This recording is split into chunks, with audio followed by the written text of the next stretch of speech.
Morning guys, so today we are doing driver's side, or for our spec, for right hand drive cars, driver's side CV, the long one. So basically it's only on full lock. I've got a clicking going on when I'm turning. You can run it like that for a long time. However, the second I know something's wrong with my car, I have to fix it. So today we are changing it. Part number, this is the Bearmax CV, the part number TD B5 00100. So this was ordered through LANDROVER Parts and Accessories Australia again, through Leo. He's great. Anyone that lives locally in Perth, Western Australia, definitely recommend using him as your parts guy, because yeah, he's by far the cheapest. So I don't know how many times I've taken my wheel off now, 22mm nut, not going to record it. To torque them, 140 Newton meters is the wheel nut torque. 1.25 inches for your CV nut. Bear in mind, I didn't mention this on my front hub assembly replacement. It's pretty important to torque this back to spec. So the spec is 350 Newton meters. This also helps put preload on your front hub assembly, makes it last longer. So when you put this nut back on, yeah, 350 Newton meters. Don't forget to torque it. That's pretty tight, so if you don't have a torque wrench, just give her a good heave. You're going to remove steering arm and upper control arm, maybe possibly the sway bar link if I don't have enough room, and then pop the CV out and go from there. So all I will be doing before I pop the CV out is jacking the car up as high as it can go on one side to hopefully keep the diff oil inside the diff.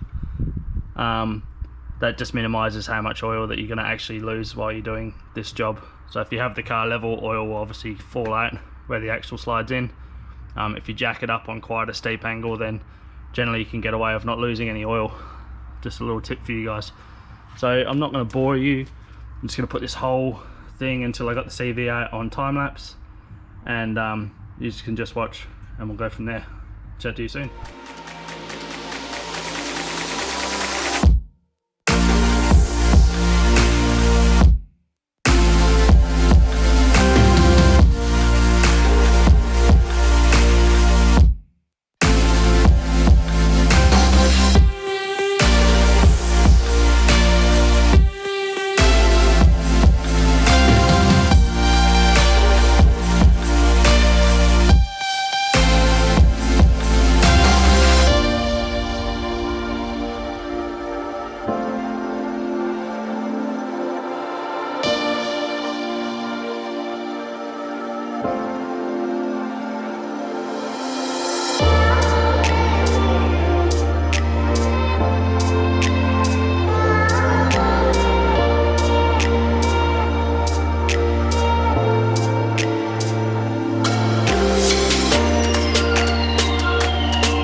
Alright, so that's the CV out. I did end up having to remove the sway bar. So both sides, you unbolt both sides and then you just lever the bar out of the way to give you room for the CV to pop out. You would have seen, it's probably not the most ideal way of doing it because you dent the CV, but you would have just seen me hit that out with a gimpy and a punch. The reason these are tight to get out is because they've got a C-clip on them. So what that does is just locks into place once you actually have the CV in. So that's why they can be hard to pop out. Normally you just use a couple of lever bars and you just find the right spot and it will pop out. But when I'm changing them and not putting them back in, I don't care. So I just use a wedge and a hammer and it pops out straight away.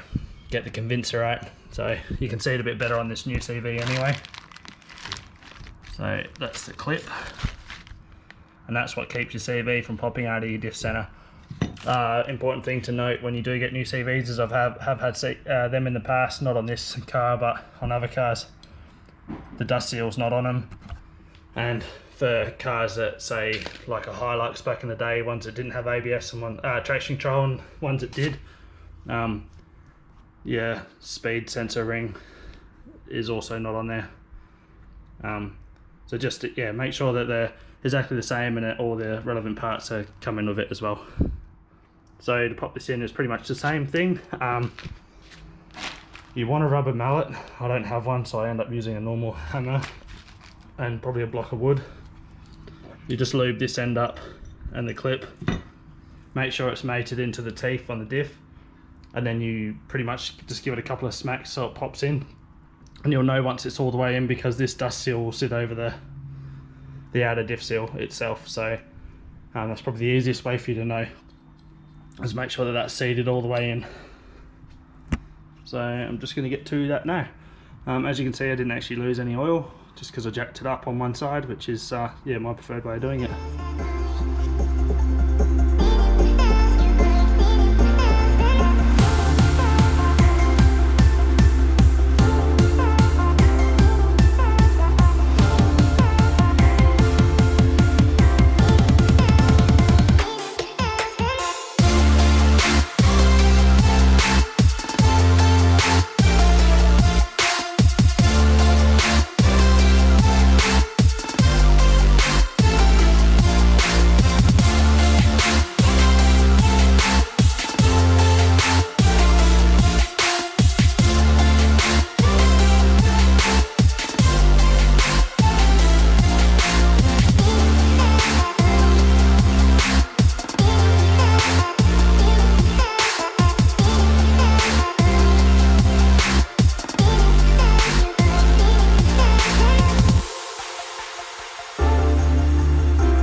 Alright guys, and there you have it.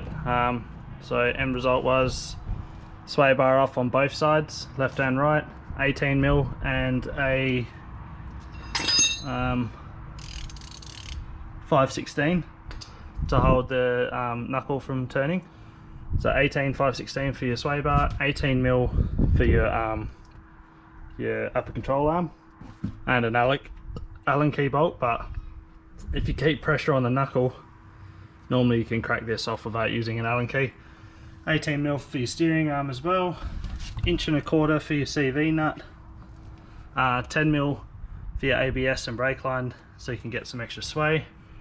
Jack your car up on one side to make sure that you don't lose your diff oil, and remember to torque this as it is very important. Spec is 350 Newton meters. And tonight we're going to go off camping because why not? Nice blue skies, no wind. We've just had a storm come through, but it's the calm after the storm now, so time to lap it up. Thanks for watching guys, catch you later.